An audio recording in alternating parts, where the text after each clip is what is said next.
আলহামদুলিল্লাহ রাব্বিল আলামিন ওয়াসসালাতু ওয়াসসালামু আলা আশরাফিল আম্বিয়া ওয়াল মুরসালিন নবিয়িনা মুহাম্মদ ওয়া আলা আলিহি ওয়া আসহাবিহি আজমাইন ইলা ইয়াউমিদ্দিন আম্মা বাদ। সুপ্রিয় দর্শক শ্রোতা ভাই বোন, আপনারা যেখান থেকে আমাদেরকে দেখছেন আপনাদের সকলকে সাদর আমন্ত্রণ জানাচ্ছি মসজিদুল হারাম মক্কাতুল মুকাররমা থেকে। একাধিক বর্ণনা পাওয়া যায়, কোনো বর্ণনা থেকে জানা যায় যে 70 বছর বা 70 বার হজের সমান সওয়াব পাওয়া যায় যদি আরাফার দিন জুমার দিন হয়। আবার কোনো বর্ণনাতে 72টি হজের কথা বলা আছে। আবার কোরআনে কারিমে আল্লাহ তাআলা হজ্জে আকবার বলতে একটি হজের কথা বলেছেন, যে বিষয়ে সূরা তাওবাতে আল্লাহ রাব্বুল আলামিন বলেছেন আউযু বিল্লাহি মিনাশ শাইতানির রাজীম ওয়া আযানু মিনাল্লাহি ওয়া রাসূলিহি ইয়াউমাল হজ্জিল আকবার ইলা আখিরিল আয়া। আল্লাহ এবং তার রাসূল সাল্লাল্লাহু আলাইহি ওয়াসাল্লামের তরফ থেকে হজ্জে আকবার এই মুশরিকদের প্রতি আল্লাহ তাআলার তরফ থেকে ঘোষণার বিবরণ উঠে এসেছে আয়াতে। তো এই যে হজ্জে আকবার বা আকবরী হজ আমরা বলছি, এটা কাকে বলে আসলে? আকবরী হজ বলতে আসলে কি? এখানে বিশেষ করে সৌদি আরব প্রবাসী যারা আছেন, বাংলাদেশি ভাইরা আছেন, ইন্ডিয়ান পাকিস্তানি ভাইরা আছেন, এখানকার প্রবাসী ভাইদের মধ্যে এবং আরও অনেক সাধারণ মানুষের মধ্যে প্রচলিত আছে যে যদি আরাফাতের দিনটা জুমাবার হয় তাহলে সেটা আকবরী হজ হয়। আবার সেই সাথে এও জনশ্রুতি আছে যে এখানে জুমার দিন যদি আরাফাতের দিন হয় তাহলে সৌদি গভর্নমেন্টকে, হাজি সাহেবদেরকে অনেক উপহার উপঢৌকন দিতে হয়, সেই কারণে তারা চায় না যে জুমার দিনটা আরাফাতের দিন হোক। তো এরকম অনেক কথা জনশ্রুতি আছে। আসলে বাস্তবতাটা কি? জুমার দিন আরাফাতের দিন হওয়ার কি বিশেষ কোনো ফজিলত মোটেই নাই? আর যদি থাকে তাহলে তার পরিমাণ কতটুকু? আমরা যারা পৃথিবীর বিভিন্ন প্রান্তে অবস্থান করছি, যারা নিজেরা হজ করতে আসেনি এবছর, তাদের জন্য আলহামদুলিল্লাহ হজ্জে আকবরটা কি? আল্লাহ রাব্বুল আলামিন কোরআন হাকিমে সূরা তাওবার মধ্যে যে বলেছেন ওয়া আযানু মিনাল্লাহি ওয়া রাসূলিহি ইয়াউমাল হজ্জিল আকবর, এখানে হজ্জে আকবর বলতে কি বোঝানো হয়েছে? যে আরাফাতের দিনটা জুমার দিন হলে সেটাই কি হজ্জে আকবর হবে কিনা? তো এই বিষয়ে আমরা নবী করিম সাল্লাল্লাহু আলাইহি সাল্লামের যে হাদিস, সেটা খুললে আমরা দেখি যে মূলত জুমার দিন হজ হলে সেটাকে আকবরী হজ বলা হয় না। যে কোনো হজের দিনটা অর্থাৎ আরাফাতের দিনটাকেই হজ্জে আকবর বলা হয়। অর্থাৎ আপনি ওমরা যেটা আছে, এই ওমরাও মানে এক প্রকারের হজ, যদিও সেটাকে হজ বলা যায় না ওই অর্থে, সাধারণ অর্থে। তো আরাফাতের দিনটাকে মূলত ইয়াউমুল হজ্জিল আকবর বলা হয়েছে, অর্থাৎ বড় হজের দিন, মানে হজের মূল দিনটাই সেটা। এই জন্য হজ্জে আকবর মূলত আরাফাত দিনটাই হজ্জে আকবর। তার মানে হজ্জে আকবর প্রতি বছরই আসে, সেই দিনটা জুমার দিন হোক বা অন্য কোনো দিন হোক, সেটাকে হজ্জে আকবরই বলা হবে। তাহলে জুমার দিন হওয়ার কি কোনো বিশেষ বৈশিষ্ট্য নয়? বিশেষ করে যে বর্ণনা আছে 70 বা 72টি হজের সমান, তার কি হবে? তো সেই বর্ণনাগুলো সম্পর্কে মুহাক্কিক উলামায়ে কেরামের যে তাহকিক, তার যে ইসলাম কিউএতে এই সম্পর্কে যে তাহকিক তিনি পেশ করেছেন, সেই তাহকিকের আলোকে বোঝা যায় যে আসলে এরকম কোনো বর্ণনাই বিশুদ্ধতার মানদণ্ডে উত্তীর্ণ নয়। বরং হজ্জে আকবর যেটাকে বলা হচ্ছে সেটা তো আপনার সাধারণ অর্থে আপনার যে কোনো ইয়মুন নাহার বা যে কোনো ইয়মে আরাফা বা আরাফাতের দিনটাই হজ্জে আকবর, শুক্রবার সাথে কোনো সম্পর্ক নেই। আর যদি শুক্রবার হজ হয়ও তো এর সাথে 70 বা 72 হজের সওয়াব পাওয়ার কোনো সম্পর্ক নেই। নবী করিম সাল্লাল্লাহু আলাইহি সাল্লাম থেকে এরকম কোনো বর্ণনা পাওয়া যায় না। একটি বর্ণনা পাওয়া যায় লা আসলালাহ, এর কোনো ভিত্তি পাওয়া যায় না। অন্য একটা বর্ণনা পাওয়া যায় দাঈফ জিদ্দান, এটা কোনো সাহাবেত না আন রাসূলুল্লাহ সাল্লাল্লাহু আলাইহি সাল্লাম।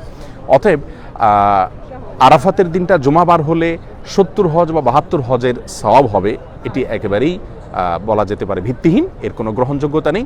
তবে হ্যাঁ, জুমার দিনটি, আরাফাতের দিনটি জুমার দিন হওয়ার কারণে 3টি বিশেষ ফজিলত আছে, মর্যাদা আছে। এক নম্বর হলো যে ইয়ামুল জুমআ, এটা দোয়া কবুলের দিন। জুমার দিনে একটা বিশেষ সময় দোয়া কবুল হয়। আবার আরাফাতের ময়দানটা দোয়া কবুলের জায়গা। আবার রাসূল করিম সাল্লাল্লাহু আলাইহি ওয়াসাল্লাম তিনি যে হজ করেছেন বিদায় হজে, সেটা ছিল ইয়মে আরাফার দিনটা ছিল জুমার দিনটা। অর্থাৎ এখানে ট্রিপল ফজিলত আমরা একসাথে পাচ্ছি। নবী করিম সাল্লাল্লাহু আলাইহি সাল্লামের যে হজ ছিল সেই হজের দিনটি জুমাবার ছিল, আরাফাতের দিনটা জুমাবার ছিল, তিনি যে বিদায় হজের ভাষণ দিয়েছেন সেদিন জুমাবার ছিল। আরেকটি বিষয় হলো যে জুমার এই দিনটাতে দোয়া কবুল হয়, আবার আরাফাতের দিন দোয়া কবুল হয়, জুমার দিন আসরের পরে দোয়া কবুল হয়। মানে দোয়া কবুলের এতগুলো উপলক্ষ একসাথে হচ্ছে, এটা স্মরণকালের মানে বিরল ঘটনা বলা যেতে পারে। প্রায় সময় বলার চেষ্টা করি যে আরাফাতের ময়দানের দোয়া গুলি মিস হলেও এটি হয় না। যদি আপনি সঠিকভাবে সুন্দরভাবে আদায় করতে পারেন তাহলে ইনশাআল্লাহ বিইذনিল্লাহ আরাফাতের ময়দানের দোয়া আল্লাহ রাব্বুল আলামিন কবুল করবেন। অতএব সেজন্য আমরা যারা আরাফাতে যাব তারা তো দোয়া কবুল করবো ইনশাআল্লাহ। আর যারা আরাফাতের ময়দানে অবস্থান করছি না, তারাও নিজ নিজ জায়গা থেকে আমাদের কিছু করণীয় আছে, তারাও আমাদের নিজের জায়গা থেকে কিছু করণীয় আছে। আমরা আরাফাতের দিন সম্পর্কে নবী করিম সাল্লাল্লাহু আলাইহি সাল্লাম বলেছেন যে খায়রুদ দুআ দুআ ইয়াউমি আরাফা, আরাফাতের দিনের দোয়া হলো সবচেয়ে শ্রেষ্ঠ দিন। ওয়া খায়রু মা কুলতু আনা ওয়ান নাবিয়্যুনা মিন ক্বাবলি লা ইলাহা ইল্লাল্লাহু ওয়াহদাহু লা শারীকা লাহু লাহুল মুলকু ওয়া লাহুল হামদ ওয়া হুয়া আলা কুল্লি শাইইন কাদির। এই বাক্যগুলো আমরা প্রত্যেকে যার যার জায়গা থেকে আরাফাতের দিনে করতে পারি। সেই সাথে আরাফাতের দিনের দোয়া আরাফাতের ময়দানে কবুল হবে, এটা বেসিক হলেও অনেক উলামা ইকরাম বলেছেন এই দিনে আপনি পৃথিবীর যে কোনো প্রান্তে থাকেন, হাজী সাহেবদের সাথে মিল রেখে আপনি দোয়া করলে আল্লাহ রাব্বুল আলামিন কাকে কোন উসিলাতে কোন বাহানাতে দিবেন সেটা তিনি ভালো জানেন। সেই হিসাবে আমরা দোয়া প্রত্যেকে যার যার জায়গা থেকে করতে পারি। আমরা চেষ্টা করব আপন জায়গা থেকে আরাফাতের দিনে আল্লাহর কাছে দোয়া করার, যে আল্লাহ আমি যেতে পারি নাই, এখান থেকেই করছি, তুমি কবুল করো। আল্লাহ তাআলা চাইলে কবুল করতে পারেন, বিধায় আমরা সেই চেষ্টা অব্যাহত রাখবো ইনশাআল্লাহ। আর আরাফাতের দিনের যে সিয়ামু ইয়াউমি আরাফা আহতাসিবু আলাল্লাহি আন ইউকাফিরা আস-সানাতাল্লাতী ক্বাবলাহু ওয়াল্লাতী বা'দাহু কামা ওয়ারাদা ফি রিওয়ায়াতি মুসলিম। নবী করিম সাল্লাল্লাহু আলাইহি ওয়াসাল্লাম বলেছেন, আরাফাতের দিনের রোজা এক বছর আগের, এক বছর পরের গুনাহকে আল্লাহ তাআলার পক্ষ থেকে মাফ করায় দেয়। অতএব যারা হাজী সাহেব নন, এটা তাদের জন্য প্রযোজ্য। হাজী সাহেবরা রোজা রাখবেন না, তারা শুধুমাত্র ওখানে দোয়া করবেন এবং খাওয়া দাওয়া করবেন দিনভর। তো যারা হাজী সাহেব নন তারা এই দিনে দোয়া করবেন, আবার নফল সিয়াম রাখবেন, আবার ওই যে উত্তম দোয়া লা ইলাহা ইল্লাল্লাহু ওয়াহদাহু লা শারীকা লাহু লাহুল মুলকু ওয়া লাহুল হামদু ওয়া আলা কুল্লি শাইইন কাদির, উত্তম জিকির, এই জিকিরটা বেশি বেশি করে পাঠ করবেন আরাফাতের দিনে। আরাফাতের দিন বলতে বাংলাদেশের 9 তারিখকে বোঝানো হবে নাকি আপনার এই যে হাজী সাহেবরা যেদিন অবস্থান করছেন সেদিনটাকে বোঝানো হবে, এই বিষয়ে আমরা এর আগে বারবার বলেছি। আমরা যেন পরিপূর্ণভাবে এর হক আদায় করতে পারি। এবং জিলহজের প্রথম দশক চলছে, আসুন আমরা তাকবীর পড়ি, আল্লাহু আকবার কাবীরা ওয়ালহামদুলিল্লাহি কাসীরা ওয়া সুবহানাল্লাহি ওয়া বিহামদিহি বুকরাতাও ওয়া আসীলা ওয়া সাল্লাল্লাহু আলা নবিয়িনা মুহাম্মদ ওয়া আলা আলিহি ওয়া আসহাবিহি আজমাইন। আল্লাহু আকবার লা ইলাহা ইল্লাল্লাহ আল্লাহু আকবার ওয়ালিল্লাহিল হামদ। এই তাকবীর আমরা খুব বেশি বেশি করে পড়তে থাকি, বেশি বেশি করে, বাসা বাড়িতে, রাস্তা ঘাটে, বাজারে, যেখানে যাই অধিক পরিমাণে তাকবীর। ফাআকসিরু ফীহিন্না মিনাত তাকবীরি ওয়াত তাহলিল ওয়াত তাহমিদ। নবী আলাইহিস সালাম বলেছেন এই দিনগুলোতে বেশি বেশি তাকবীর, তাহলিল, তাহমিদ পাঠ করা, আল্লাহর জিকির করা।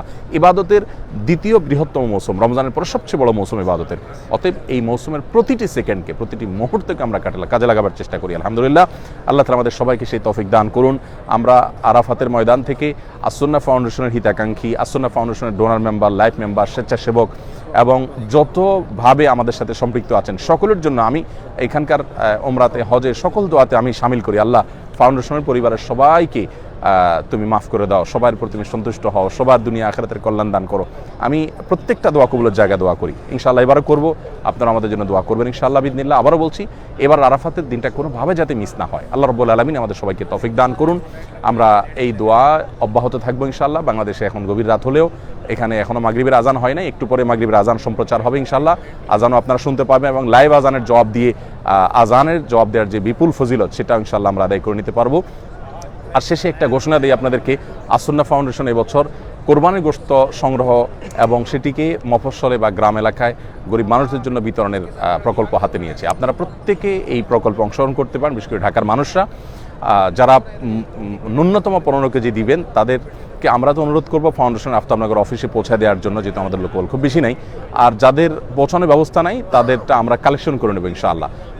আমাদের পেজে একটি পোস্ট গিয়েছে, আরেকটি পোস্ট যাবে আজকে রাতে বা কালকে ইনশাআল্লাহ। সেই পোস্টে গুগল লিঙ্ক অনুসরণ করে বা ফোন নম্বরে কল করে আপনি কতটুকু গোশত দিতে চাচ্ছেন ঠিকানাকে আপনি জানালে আমরা ইনশাআল্লাহ গোশতগুলো কালেকশন করে নিব এবং সেই গোশতগুলো প্রত্যন্ত অঞ্চলে মানুষের কাছে আমরা পৌঁছায় দিব। ঢাকা শহরে প্রচুর পরিমাণে কোরবানি হয় এবং সে কোরবানির গোশত গরিব মানুষ অনেক সময় বিক্রি করে দিতে বাধ্য হয়, এত বেশি পরিমাণে হয়। তো সেই গোশতগুলো যাতে আপনার গরিব যারা মফস্বলে আছেন, এতে কোরবানি হয় না, সেখানে পৌঁছানো যায়, সেজন্য আমরা ফ্রোজেন গাড়ির ব্যবস্থা করছি ইনশাআল্লাহ। আপনাদের ভালোবাসাগুলোকে প্যাকেট করে আমরা গ্রামের মানুষের কাছে পৌঁছে দিব। ঈদের দিন আমাদের ফাউন্ডেশন খোলা থাকবে, কোনো স্টাফ ছুটি নিচ্ছেন না, সবাই কাজ করবে। উদ্দেশ্য যে আপনাদের একটু কোরবানি গোশত যাতে একটা পরিবারের মুখে হাসি ফোটাতে পারে। অতএব আপনারা সাধ্য অনুযায়ী এই প্রকল্পে শরিক হবেন। অন্যান্যগুলো মতো ফাউন্ডেশনের সকল কাজে আপনাদের আন্তরিকতাপূর্ণ সহযোগিতা, আপনাদের এগিয়ে আসা, এটি আমাদেরকে অনুপ্রাণিত করে, আমাদেরকে অগ্রসর হতে আলহামদুলিল্লাহ সাহায্য করে। তো সেই কাজে আপনারা এবারও আমাদেরকে সঙ্গ দিবেন এবং আমাদের সাথে থাকবেন, সেটি আপনাদের প্রতি আমাদের আকুল আবেদন থাকবে যে আমরা আমাদের ঢাকা শহরের কোরবানি গোশত যেগুলো প্রয়োজন আছে আপনার আত্মীয় স্বজন, গরিব দুঃখী যাদেরকে দেয়া দিলেন, অতিরিক্ত গোশতগুলো আপনি রেখে দেন এবং আমাদের কাছে পৌঁছায় দেন, কিংবা আমাদের সাথে যোগাযোগ করেন, আমরা কালেকশন করি, ইনশাআল্লাহ সেগুলোকে প্যাকেট করে ফ্রোজেন গাড়ি করে ওই রাতে পাঠিয়ে দিব। পরের দিনই ঈদের দ্বিতীয় দিনই ইনশাআল্লাহ বিদিনিল্লাহ উত্তরবঙ্গে সেগুলো বিতরণ হয়ে যাবে। আল্লাহ তাআলা আমাদেরকে সবাইকে এই প্রকল্পে অংশগ্রহণ করার তৌফিক দান করুন। আর জিলহজের প্রথম দশকের গুরুত্বপূর্ণ দিনগুলো চলে যাচ্ছে, আসুন দিন এবং রাত প্রত্যেকটা মুহূর্তের কদর করার চেষ্টা করি। আল্লাহ তাআলা কোরআন কারীমে শপথ করেছেন, ওয়াল ফাজরি ওয়া লায়ালিন আশর, ফজরের শপথ, সকালের শপথ এবং 10টি রাতের শপথ। এই 10টি রাত বলতে জিলহজের প্রথম 10 রাতকে বোঝানো হয়েছে। ওয়াশফাই ওয়াল ওয়াতর, রমজানের শেষ দশকে বেজর রাতের বিশেষ ফজিলত আছে, আর এখানে আল্লাহ তাআলা জোর বেজর সবগুলো শপথ করেছেন। ওয়াশফাই ওয়াল ওয়াতর, জিলহজের প্রথম দশক, আশারা জিল হাজ্জা, এই দিনগুলোতে আমরা তাকবীর, তাহলিল, তাহমিদ, সাধারণ ইবাদত বন্দেগী, দান সাদাকা, কোরআন তেলাওয়াত, তারপরে ইস্তেগফার, তারপরে গুনাহ থেকে বেঁচে থাকা, এই বিষয়গুলোতে খুব বিশেষভাবে আমরা যত্নশীল হই। আল্লাহ তাআলা আমাদের সবাইকে সেই তৌফিক দান করুন। এবং আরাফাত দিনের যে এই বছরের যে মানে বিশেষ করে যে সুযোগ তৈরি হয়েছে, ট্রিপল ফজিলতের যে মস্ত বড় সুযোগ আমাদের সামনে এসেছে, এই সুযোগটা যেন আমরা কেউ হাতছাড়া না করি। আমরা প্রত্যেকটা মানুষ চেষ্টা করি আরাফাতের দিন এই বছর বিশেষভাবে দোয়ার জন্য মনোনিবেশ করতে। ঈদের আগ মুহূর্তে আমরা অনেক ব্যস্ত হয়ে পড়ি, কিন্তু আসুন প্লিজ আমাদের অন্য সমস্ত ব্যস্ততাকে সংকুচিত করে, আমরা অন্য সমস্ত ব্যস্ততাকে কমিয়ে এনে এবার আরাফাতের দিনটাতে খাসভাবে আল্লাহ তাআলার কাছে দোয়াতে মশগুল হই এবং দোয়া কবুলের যে শর্তগুলো আছে সেগুলো পূরণ করি। আল্লাহর কাছে হেদায়েতের দোয়া চাই এবং গোটা বিশ্ব আপনার ইউক্রেন রাশিয়া যুদ্ধের কারণে বলেন, নানা কারণে বলেন, যে বিপর্যয়ের মুখোমুখি, আল্লাহ তাআলা যেন আমাদের প্রিয় দেশকে হেফাজতে রাখেন, মুসলিম ভূখণ্ডগুলোকে হেফাজত করেন, গোটা বিশ্বের মানুষকে হেফাজতে রাখেন। সেজন্য আমরা সবাই আল্লাহর কাছে দোয়া করব, সবাই যার যার জায়গা থেকে চেষ্টা করবো ইনশাআল্লাহ বিইذনিল্লাহ আমাদের দোয়ায় যেন আমাদের নিজেদেরকে, নিজেদের পরিবারকে এবং আপনাদের প্রিয় আসুন্নাহ ফাউন্ডেশনকে এবং আমাদের প্রিয় স্বদেশকে যেন আমরা সবাই শামিল রাখি। আল্লাহ তাআলা আমাদের সবাইকে যে বিপদ বা যে শঙ্কা, যে দুর্ভিক্ষ, যে অভাব, যে অনটন, যেটার আশঙ্কা করা হচ্ছে, দেশে প্রচুর লোডশেডিং হচ্ছে, লোডশেডিংয়ের কারণও ব্যাখ্যা করা হয়েছে সরকারের তরফ থেকে। তো এগুলো সবগুলোই আমাদের আল্লাহ তাআলার কাছে দোয়ার মাধ্যমে এই সব বিপদ থেকে মানে রক্ষার জন্য আমাদের সবার চেষ্টা করা উচিত, যেন বড় কোনো বিপর্যয় আমাদের দেশের উপর নেমে না আসে, যেটার ইতিমধ্যে নানা রকমের আলামত ইতিমধ্যে বোঝা যাচ্ছে, সেটা যেন না হয়। আমরা সেই চেষ্টা করবো ইনশাআল্লাহ। আল্লাহ তাআলা আমাদেরকে সেই তৌফিক দান করুন। কিছুক্ষণ পরে আজান শুরু হবে। আমি আজান, আচ্ছা মাশাআল্লাহ, কমেন্টে আপনারা অনেক মানুষ দোয়া চেয়েছেন। আমি একটা দোয়া এই মুহূর্তে, এখন দোয়া কবুলের মুহূর্ত, এখানে শেখ আব্দুল আজিজ মোহাম্মদ সাইফুল্লাহ ভাই আছেন, তিনি ক্যামেরা ধরেছেন, আলহামদুলিল্লাহ, বিনয়ী মানুষ, সবসময় এরকম করেন। এখানে আরও ওলামা ইকরাম আছেন, আরও ভাইরা আছেন, আলহামদুলিল্লাহ। আপনাদের সকলের জন্য আমাদের দিলের গভীর থেকে দোয়া রইল। আমরা এই মুহূর্তে দোয়া করছি, আল্লাহ আমরা কাবাকে সামনে রেখে আমরা কাবার ছাদে আমরা অবস্থান করছি এবং দোয়া কবুলের এই সময়টাতে আল্লাহ যারা দোয়া চেয়েছেন কমেন্টে, প্রত্যেকের দোয়াকে আপনি কবুল করে নিন। কত মানুষ বিপদগ্রস্ত আছেন, কত মানুষ বিপর্যস্ত আছেন, কত মানুষ পেরেশানিতে আছেন, কত মানুষ ঋণগ্রস্ত আছেন, কত মানুষ হয়তো রুগ্ন আছেন, অসুস্থ আছেন। আমরা সবার জন্য দোয়া চাইব। আমার বাবাকে নিয়ে আমি একটু পেরেশানিতে আছি, দুরারোগ্য ব্যাধিতে তিনি আক্রান্ত হয়েছেন, যে ব্যাধি ভয়ঙ্কর ব্যাধি, সেই ব্যাধিতে আক্রান্ত হয়েছেন। আমরা পরিবারের সদস্যরা সবাই খুব দুশ্চিন্তে আছি, আপনাদের কাছে দোয়া চাই। আমার বাবার জন্য আপনারা দোয়া করবেন, আমিও দোয়া করছি। আল্লাহ তাআলা আমার বাবাকে শিফা কামাল আজলা দান করেন। আর আপনাদের জন্য আমাদের দোয়া অব্যাহত আছে, থাকবে ইনশাআল্লাহ বিইذনিল্লাহ, যেন আল্লাহ রাব্বুল আলামিন আমাদের সকলের সমস্ত সমস্যা দূর করেন। কমেন্টকারী যারা আছেন, যারা কমেন্ট করতে পারেন নাই কিন্তু দেখছেন, মনে প্রাণে দোয়া নিবেদন করছেন, আপনাদের কাছে জন্য আমরা দোয়া করি। আল্লাহ রাব্বুল আলামিন আপনাদের সবার দোয়াকে কবুল করেন, সবার দোয়াকে আল্লাহ তাআলা মঞ্জুর করেন।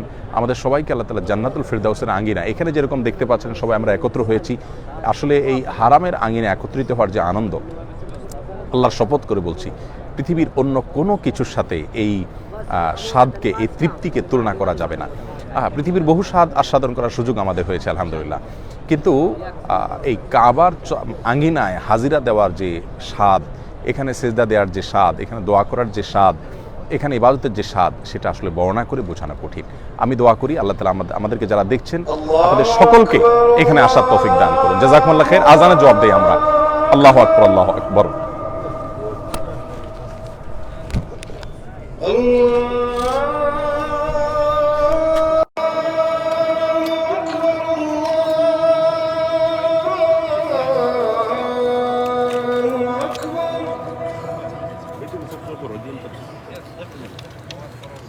أشهد أن لا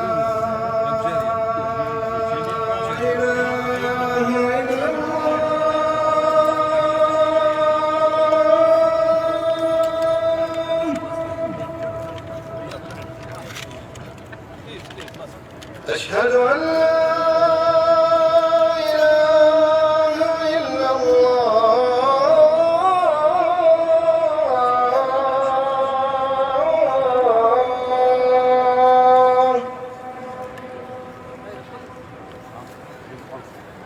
أشهد أن محمدا رسول